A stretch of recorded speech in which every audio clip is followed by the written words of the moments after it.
Bonjour à tous, Merhaba de cette semaine en Turquie et joyeuse Pâques. Tout comme en France, les chiffres de la pandémie font peur en Turquie et le gouvernement a décidé de prendre des mesures supplémentaires, notamment pour le ramadan.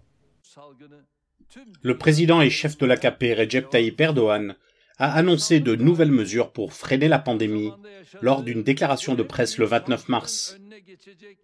Il a aussi dévoilé la carte des zones à risque actualisée.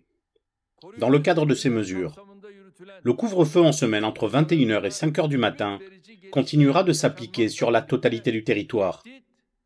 Les régions rouges, à très fort risque, verront le couvre-feu de la journée du dimanche s'étendre à samedi. Les régions orange à fort risque auront un couvre-feu entre samedi 21h et dimanche 5h du matin. Durant la période du ramadan, une limitation de sortie les week-ends sera appliquée. Tous les cafés et restaurants pourront en revanche être ouverts à 50% de leur capacité d'accueil. Mais pendant le ramadan, ils ne pourront faire que de la vente à emporter. Le président et chef de l'AKP a également commenté les chiffres de la vaccination. Il a dit, je cite, « Nous commençons à voir le résultat de la vaccination qui a atteint 15 millions. La part des personnes âgées en soins intensifs a considérablement baissé. Même si l'on constate une augmentation des contaminations, le nombre des personnes hospitalisées et en soins intensifs augmente plus lentement. Au 1er avril, selon les chiffres officiels, la Turquie comptait 40 806 nouveaux cas, dont 1424 hospitalisés et 176 décès.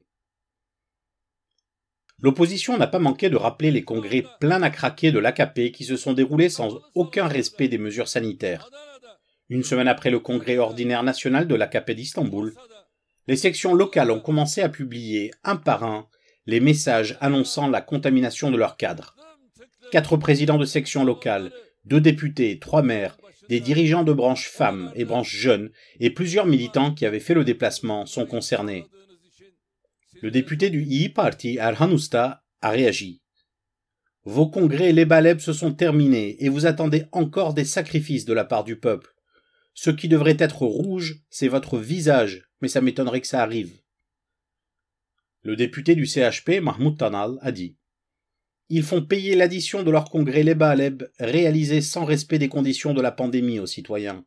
Maintenant qu'ils ont terminé les congrès Corona, place aux restrictions. » Mais beaucoup se sont aussi interrogés sur les mesures qui sont prises durant le ramadan, pénalisant selon eux les personnes qui ne pratiquent pas le jeûne, à l'image du journaliste au quotidien Bir Gün, Hayri Kozanoğlu. Il a dit « Pourquoi est-ce que les cafés et restaurants ne pourront que faire de la vente à emporter durant le ramadan ? A priori, ils devraient de toute façon être plutôt vides dans les heures où les gens jeûnent. Si ces mesures sont si nécessaires, pourquoi ne sont-elles pas appliquées avant et après le ramadan ?» Le professeur Murat Akova a répondu aux questions de Gökçe Kösedal. Est-ce que vous pensez que la Turquie devrait appliquer un confinement strict? Malheureusement, cette situation n'est pas surprenante. Lorsqu'on a rouvert à peu près tout au début du mois de mars, tous les scientifiques avaient mis en garde sur une situation comme celle-ci. Au début du mois de mars, il y avait environ 10 000 nouveaux cas par jour. Et là, ça a été multiplié par 3. Comparé à mi-mars, ça a été multiplié par 2. Et bien sûr, cette réouverture s'est faite à un très mauvais moment. Elle a concordé à un moment où les virus ont muté et ces variants sont plus résistants aux anticorps développés par les personnes qui l'avaient déjà contracté ou par les vaccins. Et les chiffres qui nous sont parvenus de l'Europe nous indiquaient que 80% des infections allaient être le fait de ces variants. Et d'ailleurs, un communiqué du ministre de la Santé disait que 75% des nouveaux cas étaient le fait des variants. C'est globalement le variant anglais, mais le variant sud-africain et le variant brésilien, qui est encore plus dangereux, sont aussi présents en Turquie. Si dans une dynamique de contagion pareille, vous rouvrez les écoles, les cafés, les restaurants, la vie en général, un résultat comme celui-ci est inéluctable. Un autre aspect est la vaccination. Même si elle est meilleure que la moyenne en Europe, elle reste malgré tout insuffisante pour freiner la contamination. Donc ces 3 aspects combinés donnent des résultats comme celui que nous avons.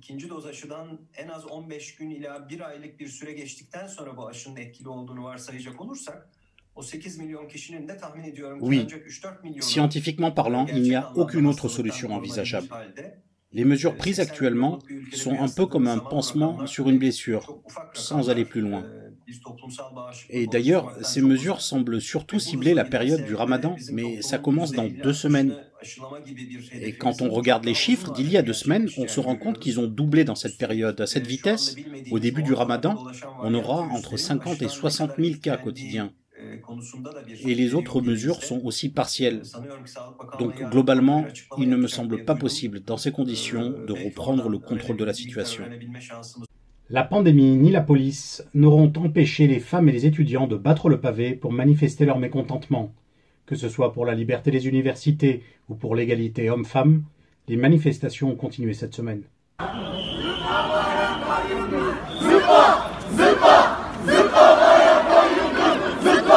Les étudiants de Boğaziçi ont appelé à une manifestation à Kadıköy pour demander la libération de leurs amis en détention. Immédiatement, la préfecture interdit tout rassemblement pour cause de Covid. La police est intervenue violemment et a interpellé 35 manifestants, relâchés le soir même. D'autre part, des associations de femmes ont manifesté tout au long de la semaine pour protester contre le retrait de la Turquie de la Convention d'Istanbul. Samedi dernier, elles étaient plusieurs centaines à se réunir à Kadıköy au cri de « Tous les États sont des hommes, ils s'effondreront. On ne se tait pas, on n'a pas peur, on ne se soumet pas. » En réponse au président et chef de l'AKP Recep Tayyip Erdoğan qui avait dit à propos de la Convention d'Istanbul « Cette affaire est terminée », les femmes ont scandé « Cette affaire n'est pas terminée ». La police a tenté de s'opposer à leur passage et a confisqué certains drapeaux LGBTI. Le 1er avril, l'association Nous stopperons les féminicides a accroché une banderole géante sur un bâtiment à Şişli, à Istanbul, représentant une plainte d'une femme avec un hashtag « Je ne veux pas mourir ». Dans leur déclaration, elles ont dit « Elles ont porté plainte, ont déposé une main courante ou demandé une protection de l'État. Arzu Aygun à 9 reprises, Ayşe Tuğba Arslan à 23 reprises, Nahide Opuz à 36 reprises, Sevtap Şahin à 60 reprises. Leurs demandes ont été ignorées et elles ont été tuées par les hommes visés par leurs plaintes. Si une seule de leurs plaintes avait été prise au sérieux, si la Convention d'Istanbul avait été appliquée, des centaines de femmes seraient vivantes aujourd'hui. C'est dans ce contexte qu'une députée de l'AKP, Hülya Akçenergis, a provoqué la colère en déclarant « Les personnes qui tuent des femmes sont aussi élevées par des femmes. Celles-là ne sont-elles pas en partie responsables de cette violence ? Il faudrait arrêter d'employer un ton accusateur envers les hommes. Ça me dérange que cette rhétorique féministe soit autant utilisée. » Il semble loin le temps où le président et chef de l'AKP, Recep Tayyip Erdoğan, avait tweeté « La violence contre les femmes est désormais une violation des droits humains » après avoir signé à Istanbul le traité de la lutte contre la violence à l'égard des femmes.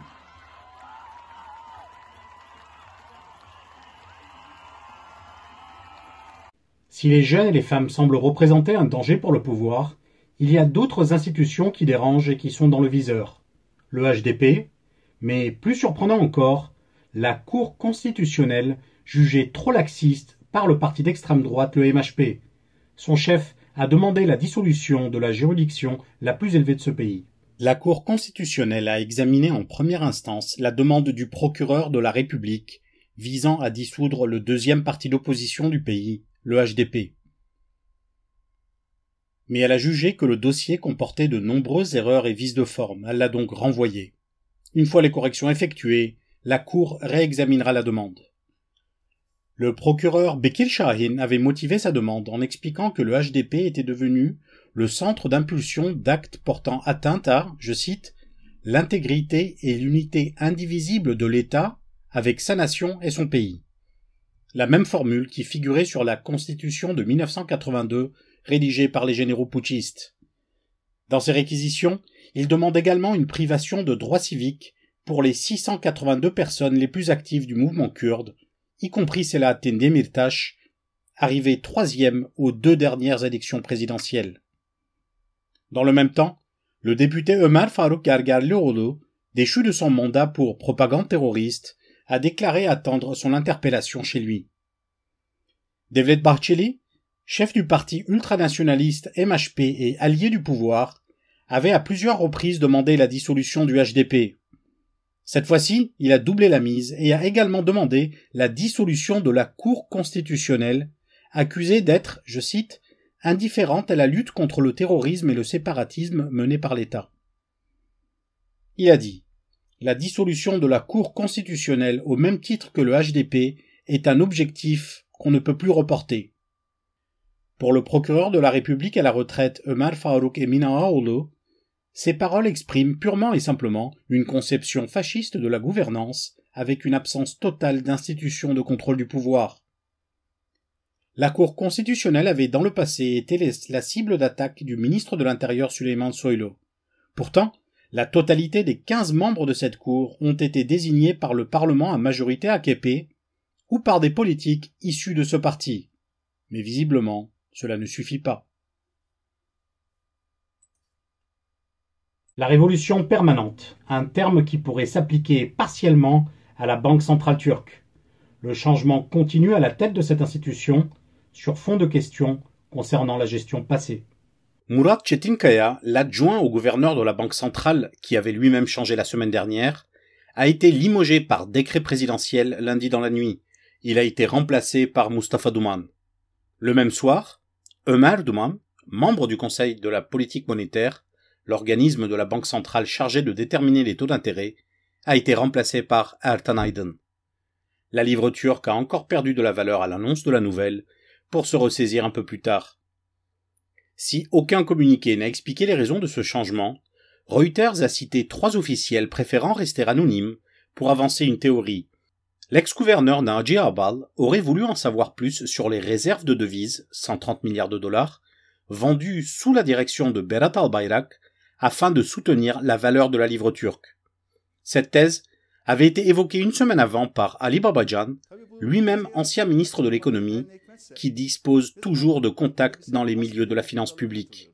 Il a dit « Nous avons reçu des informations comme quoi Naci Ağbal aurait été limogé parce qu'il voulait en savoir plus sur les conditions dans lesquelles les réserves de la Banque centrale ont fondu. »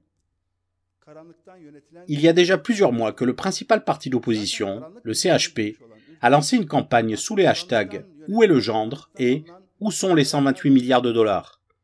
Erdogan avait à l'époque répondu que cet argent avait servi à financer les mesures de soutien prises durant la pandémie. Le dollar, lui, s'est changé hier à 8,11 liras.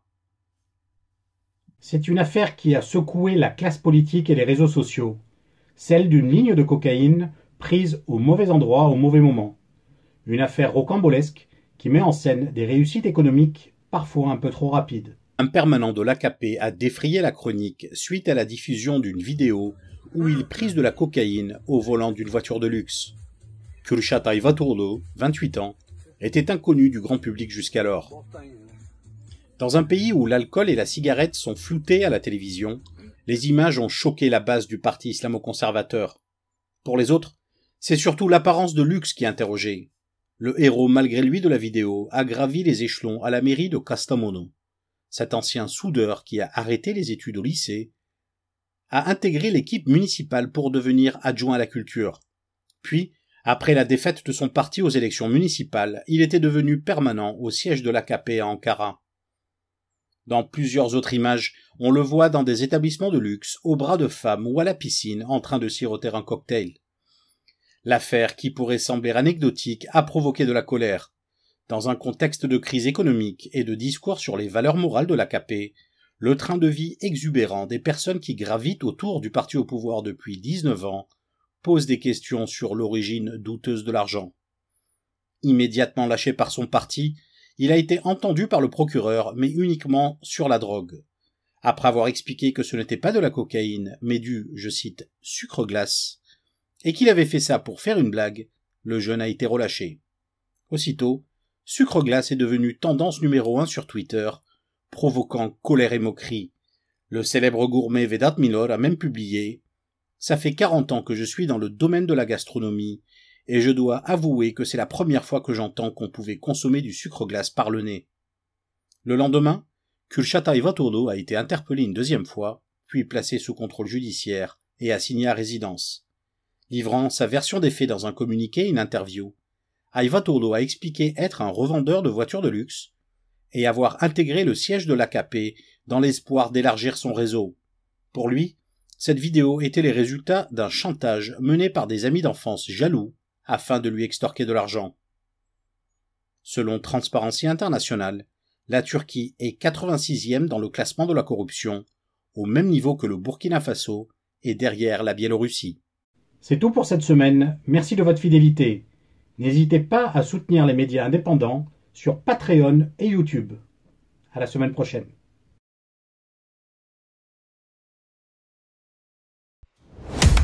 Türkiye'nin sivil, bağımsız, özgür ve çoğulcu bir medya ortamına ihtiyacı var. Medyascope 20 Ağustos 2015'te bu ihtiyacı karşılamak üzere yola çıktı. Ama yolumuz uzun. Bu yolculukta bize Patreon veya YouTube'un katıl butonu üzerinden katkıda bulunabilirsiniz. Destek verin, sizinle güçlenelim.